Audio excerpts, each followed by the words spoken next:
Sumasabay sa agos ng mundong ito, ako'y gulong-gulo.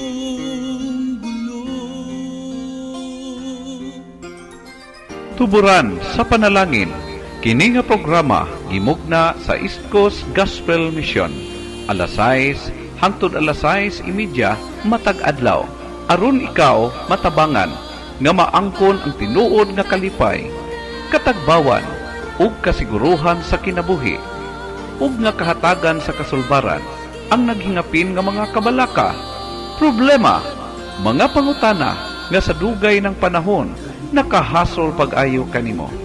Busa paminaw ug sa Dios ikaw panalanginan. Usa ka malipayon og maayong adlaw kanatong tanan, kaniyong tanan nagapaminaw karon. Dalaygon ang Dios sa oportunidad nga gihatag na usab niya kanato nga makapadayon kita sa ato ang buluhaton og masugdan nato atong adlaw karon pinaagi sa pagdangop, pagtuol diha sa Ginoo, pagpaminaw sa iyang nga mensahe. Magatugyan kita diha sa Ginoo sa pag-ampo samtang magasugod kita. Amahan og nagamahanan ni Dios, nagapasalamat kami sa oportunidad nga imong gihatag kanamo nga makahimo kami o Dios sa pagduol diha sa balaan nimong presensya. Pinaagi o Dios sa pagbasa sa imong pulong, pagpamalandong niini og hinaot pa o Dios nga ikaw mga panalangin sa tanan nagapaminaw karon diha sa ilang tagsa-tagsa ka nahimutangan sa ilang panimalay, samtang nagapaminaw sa ilang mga radyo o sa tanan ng mga Facebook friends nga nagafollow karon og makaskan niini nga maong pagtudlo. Lord, nagapray ko nga ang imong balaang espiritu padayon sa pag-workout ngadto sa matag usa, ilabida sa mga katawhan nga imong determine, nga imong pili o gina-desire alang sa kaluwasan.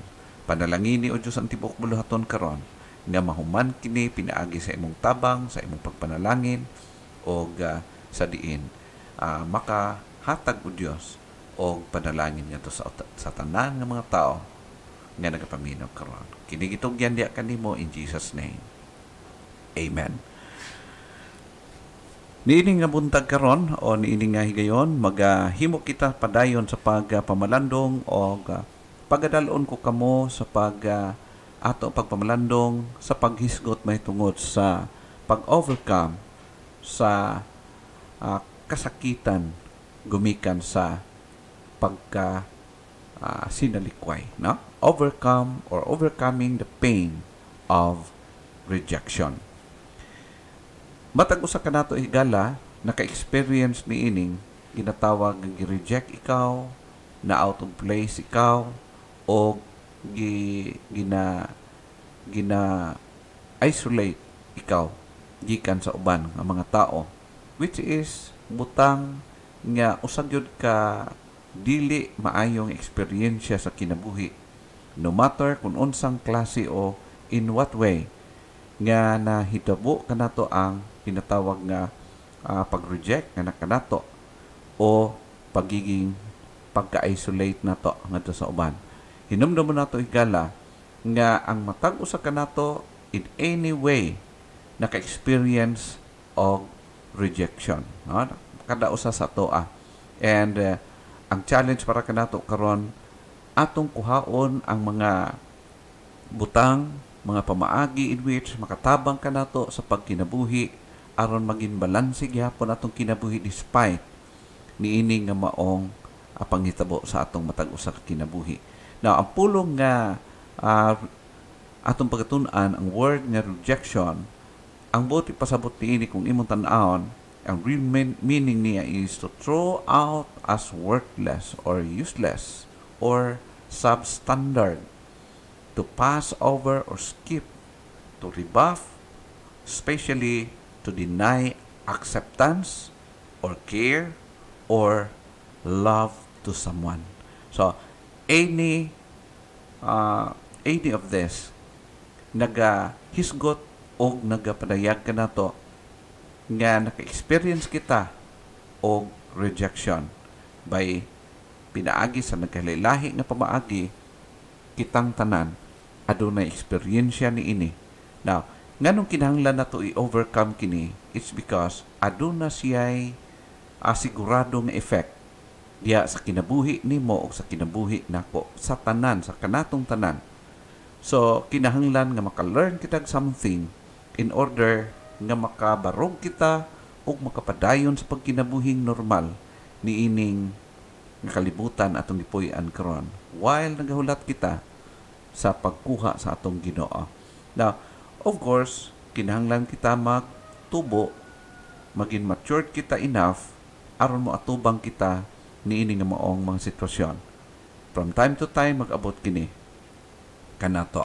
Now, adunay mga ginatawag nato rejection syndrome na ay mga timailhan o adunay mga dangerous kay mga butang kung kini nagakitabo sa atoa o sa imong kinabuhi karon atong sabton nga naging biktima ikaw o naging affected ikaw tiining na problema, no? Ginatawag the rejection syndrome.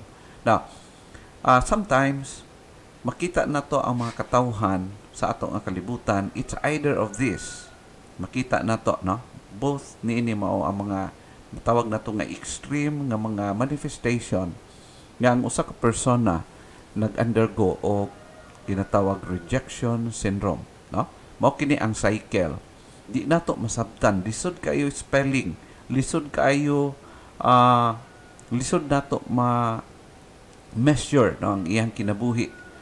Nganuman ang gamot sa iyang kinaiya o sa kinabuhi niini nga tao lawom kayo, no? Una, makita nato ang iyang belief, ang iyang gina-embrace nga belief, no? The belief we embrace.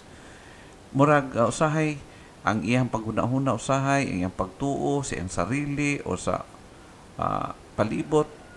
Murag ang iyang una-una kanunay siya nag-una nga siya dili maayo, inferior siya, unwanted or unworthy of love, no? So murag ma-feel na niya mao kana iyang ginahuptan nga gitindugan sa iyang kinabuhi, no? I am bad, inferior, unwanted and unworthy of love. Mao kana siya usahay pinakapait kaayo nga mao kana siya usahay ang ianaa nagahasol sa iyang kinabuhi. Or the next one is the pain we feel.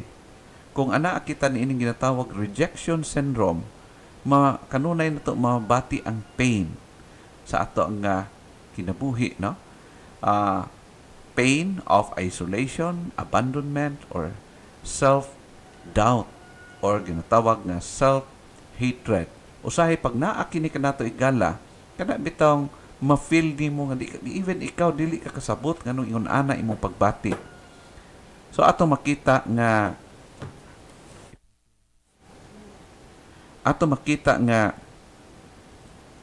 mao kini siya ang usa sa mga manifestation sa ginatawag nga pagkaanaan nato nining rejection syndrome, no?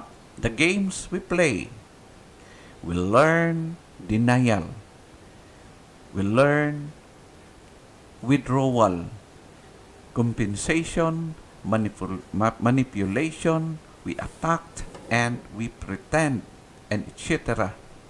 Mao kini siya ang usual nga nagakahitabo sa atong kinabuhi if we are one of the victim of having this problem, no? Rejection syndrome.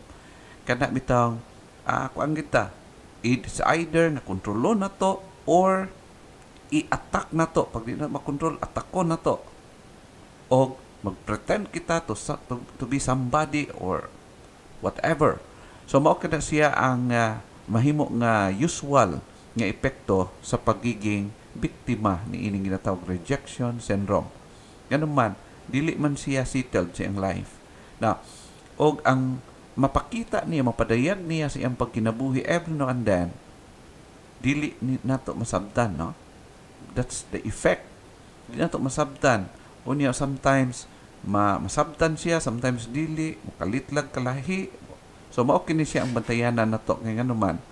Usual kini nagakitabo from time to time, labi na kung ang usa ka person naging victim ni ini ginatawag rejection syndrome. Types of rejections. Naipipila ka ba nga butang akong i-present as example, no? Number one ay ginatawag og overt rejections or overt rejection. Ginatawag siya willful, known, abuse, verbal, emotional, and physical. Namo kana nay duha ka types of ginatawag rejection. And the second one is covert, unintentional rejection that is emotionally perceived by not intellectually comprehended. Mao kini siya ang duha ka types of rejection. It's either overt or covert. Pero both of these aduna siya ginatawag nga ginapadayak, no, ma-manifest samtang kita nagakinabuhi sa atong pagkinabuhi karon. Mga examples ni ini. Usahay kanang ginatawag nga physical isolation or ginatawag incubation or medical cause.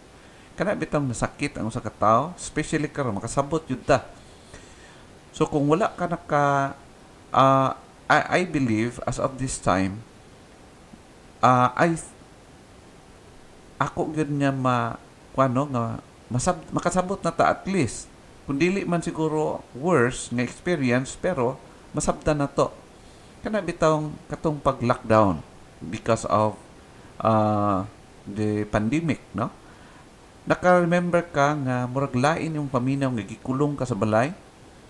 So mao kana siya usa sa mga feeling or resulta sa kanang itong gi-isolate kita, no? Katong during sa pandemic, lockdown, di ka dapat magawa sa balay. Kung naamay mo gawa sa balay, limitado kaayo with all the protocols. And even up to this day, ay mao paghihapon dili pa normal ang ato nga na-experience. Now, kung kita nga naara sa atong balay, nimbati og dili normal nga pagbati, and even ikaw dili ka makasabot unsa imong feeling during this time.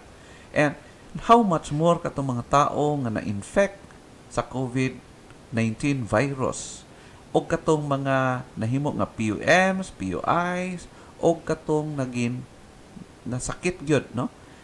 Unsa ang gihimo sa ila, gi-isolate sila, dili sila pwede mahalubilo sa mga tao. It's because magtakod ang ilahang mga sakit o mukanat kini. O even today, we are fighting ni ana.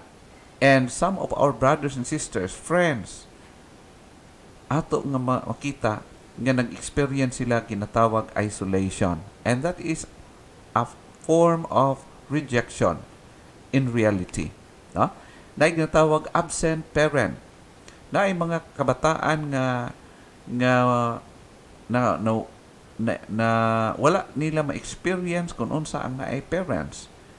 Na ay daghang mga klase nga result, pamaagi nganong nahitabo ka na. Usahay tungod sa mga giyera, na ang iyang parents nag-divorce, nagkabulag, formally or informally, o dili maayo ang dagan sa pamilya, etc. No? Mao kana siya. Walay parents. So, ang nahitabo, ang kana nga bata, naka-experience siya og rejection. Or, can we say, overprotection. Sa kana bitong grabe yun ka, overprotective nga mga family, nga ilang mga bata, dili na makakitag laing tao. So, usa ka na siya, aduna siya ginatawag negative nga effect. Usa ka na sa example of isolation nga ma-experience butang nga naay dili maayo nga impact sa kinabuhi. Spoiling or, shall we say, smothering and performance-based love. Na usahay sa mga panimalay, kung atong tawagon sa tong term na ginatawag favoritism, diya sa panimalay, it's because ang love ng exercise is based on performance o ginatawag conditional love. Love ka pag maayo o pag dili po ka love. So, diri matawag na to ang kanabitang favoritism. Sometimes nagakitabo kini or open times sa atong mga panimalay, and that is a kind of rejection. Not only that, kung imong tan-awon, makita na to ang impact of rejection. Unsa man ang impact niini sa kinabuhi sa usa ka persona nga naging victim niining ginatawag nga rejection. Number one, aduna siya epekto sa ato nga behavioral nga life, no? The behavioral impact. Mao kini siya ang usual. When we have been rejected, we will find ourselves rejecting others in the same way. Mao kana siya ang usual nga kahitabo, no? Pag na-experience nato ang worst kaayo nga na-experience nato in the past, it could be kung dili ma-overcome sa person, posible nga maupod ang iyang himuon sa uban. No? Mura ka ng way sukod sa balos ba? No? Example, kung ang bata wala gi amuma, wala gi take care sa parents, samtang nagtubo siya, gipasagdan siya, giabandon siya, then to make the long story short, na ning improve or nag-success ang bata sa iyang sariling pagpaningkamot. So unsa man ang usual nga effect? Ang iyang parents nga pag-abot sa pagkatigulang na nga walang-wala na, makaluluoy na kay, wanay madaganan, nakabalo nga iyang anak, nag-asenso na, pagduol niya nga to, iya pong ipabati sa iyang parents nga nag-abandon sa iya before, o ipakita, ipa-feel po niya nga gi-reject po niya, o dili niya takdon ang iyang parents. That's the way. Ha? Mao kana siya ang ginatawag nga impact of rejection in one's life, no? The behavioral impact, or in so many ways mapakita kan aniya. Number 2, na ginatawag nga the emotional impact sa kinabuhi sa tao. According to some studies o to some experts nga nagatuon mahitungod sa niini nga maong aspect sa pangapagtuon, sumala pa, pag naa ka niining ginatawag nga mapagbati na feelings of worthlessness. Kana bitaw mura kag wa nay pulos, ma-feel nimo wa makoy pulos. So naa kay ginatawag nga rejection syndrome, or naa kaniini nga problema, something to be overcome, no? Mo feel ka nga mura mo makoy pulos, may pang-uban kay mapuslanon pa, pero ako ay pulos, no? Delikado na siya gala, na hint na siya nga naatay problema, no? Wishing I hadn't been born. May pagwa na lang ko matao. Kana bitaw makadungog ta niini nga mga statement. Usa kini siya ka manifestation sa usa ka ginatawag nga tao nga grabe gyud kalawom ang iyang problema emotionally. Grabe gyud lawom kay luoy kay na siya nga tao. And another thing is feelings of inferiority. Kung asa siya, naa siya sa group, ma-feel niya. Kung dili siya ang nasa top, ma-feel niya ang inferiority. Dili na siya normal higala. In reality, naay problema di asulod siya ang kasing-kasing, siya kinabuhi tungod sa iyang past experience. And not only that, adunay gitawag fear of expressing feelings. Maging secretive siya, dili siya open, bisan nga nasaktan na siya, bisan unsa itaguon na lang, pero delikado pug mabuhian kay mubuto pod murag bulkan, no? So mao kana siya ang mga usual nga mga makita to. Then depression, no? Mo follow na siya ang depression kay untreated man siya, unya nag-ubinto diya sulod siyang kasing-kasing, nag-worse, nagatubo siya nga emotion, o dili siya maayo kay mo create siya, og daghan kay mo complicate siya. Now not only that, ginatawag ma-feel niya emotional isolation. Ang uban nag-enjoy pero siya nag-lonely, no? So lisod kay masabdan, dili siya makago with kung unsa ang kalipay sa uban para sa iya, dili makalipay para sa iyahan, no? Emotional isolation. Siya mismo ang dili maka-feel kung unsa ang feeling nga nag-enjoy ang group, o something problema gina siya, lisod kay na siya pa ipaguwid sa group. Kaya nga naman, it's either maging destructive siya or maka-create siya division sa group, no? Maka na siya bantayanan na to. Then perfectionist, o mostly sa mga katawhan naging perfectionist, it's because naa siya pinagdaanan before. Siguro na siya failure, o tungod niya atong failure na trauma siya, and that's why for the next time gusto niya maging perfect siya, no? dili man mali nga mag-aim kita gahay, but not to the point nga maging perfectionist kita kaya naman aduna siya daghan ng mga negative nga mahimong resolve. Worries, no, magulanon, mabalakon kaayo, doubts, no, maduhawon or naa siya ang pagkahandlok ng fears. Worries, doubts, fears, pag naan ni siya sa usa ka tawo, naa na siya gamot. Ang kuan lang ni siya mga bunga lang, manifestation, no? Self-condemnation, no? Kanunay gina-blame ang sarili, no? No need naman nga i-blame. Then self-hatred, ang iyang kuan, niya ma-accept ang iyang sarili. Guilt, nga nagasamok sa kasing-kasing, usa kini siya ka manifestation or ilhanan. Then inability to express love, no?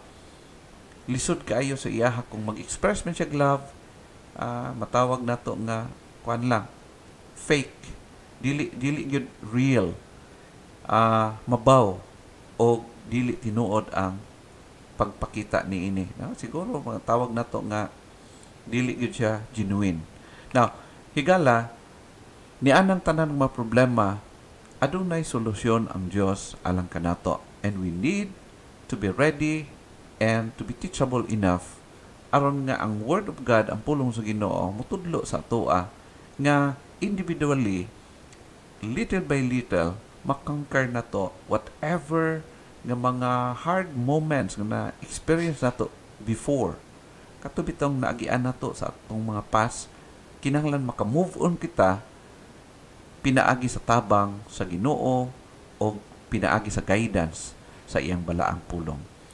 No matter how rejected you have been, unsa man ang past experience nimo, masakit kay nga na-experiensyahan nimo, do not allow nga ma-dominate ikaw o ma-influence ikaw nga ang imong actions karon under influence sa imong dili maayo nga past.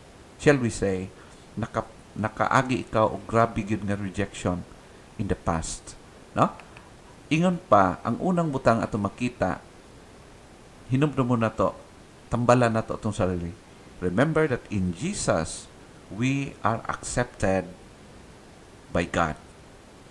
Kung kinsa ka o unsa ka, the moment nga ikaw mingduol sa Ginoo, nagrepent sa imong mga sala, nagtugyan sa imong kinabuhi kay Kristo, remember that you are accepted by God because of Jesus. You are accepted. You are not rejected, but you are accepted. You are loved by God. According sa Ephesians chapter 1, verse number 6, nagingon, to the praise of the glory of His grace, wherein He hath made us accepted in the beloved. Amen. Praise God. No? We are accepted in the beloved. Because of Jesus Christ, we are accepted by God, even though we are sinners before. Yet because of Jesus, we are now loved and accepted by the Father, by God.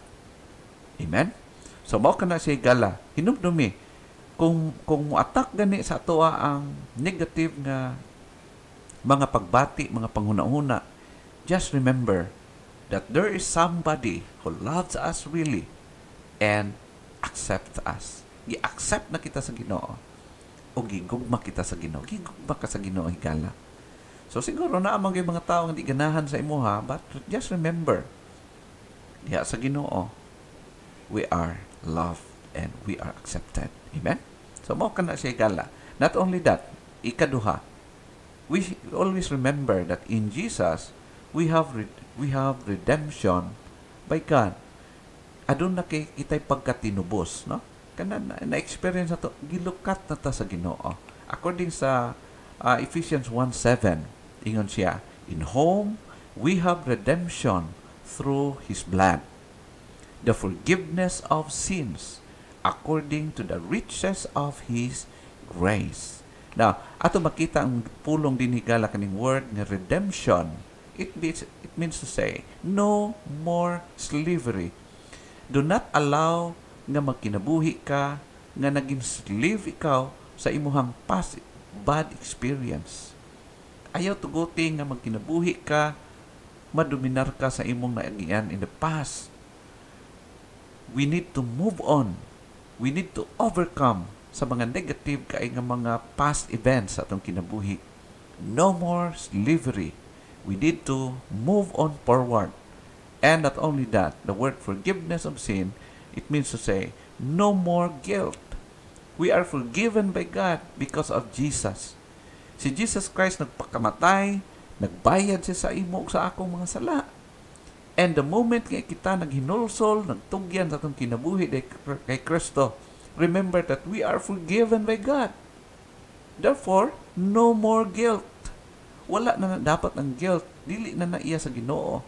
Because ang atong Dios, the moment nga i-forgive ikaw, when you are forgiven, ang Dios dili na nagsig tulisok sa imuha. Dili na nagsigig hinumdom sa imong mga sala. And that's a promise of God according to the book of Hebrews.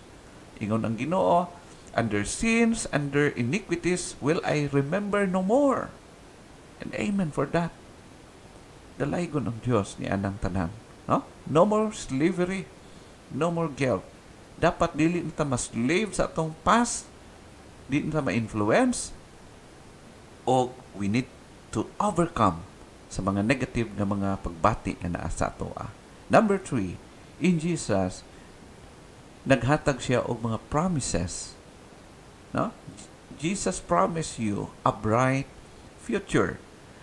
Kung naging hopeless ikaw karon higala, remember that God, because of His love, because of Jesus, nagpromise siya og usa ka mahayag bulahan kay nga paglaom. A bright future. Hinumdum mo na to. According sa pulong atong masabtan karon, because God has promised us a bright future, never to be hopeless again. No? Ayaw tuguti nga maging hopeless ka. It's because we have a bright future. Aduna na kita'y mahayag kayo, anindot kaing kaugbaon. According sa passage in Ephesians chapter 1, verse number 11, in whom also we have obtained an inheritance, being predestinated according to the purpose of Him who worketh all things after the counsel of His own will. Amen. By the will of God, by God's own plan and purpose. Ingon pa sa pulong sa Ginoo, we have obtained inheritance. Nakaangkon kita nining ginatawag nga bulahan nga paglaom. Inheritance. And that refers to the kingdom of God. Nag-promise sa Ginoo, time will come. Balik siya kuhaon, ikaw kuhaon, ako kuhaon ang tanan.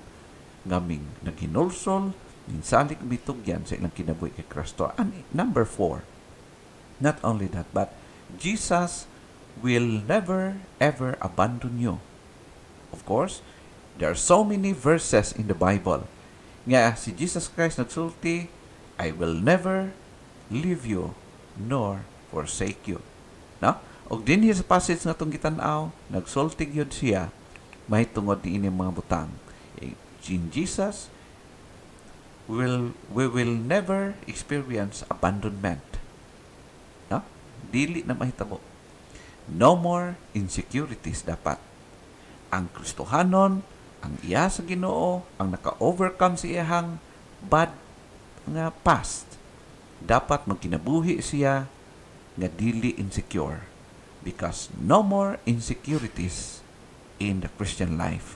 Because all of us, we are accepted by God, we are loved by God, and we have that bright future inheritance, and God has promised us that He will never, never abandon us.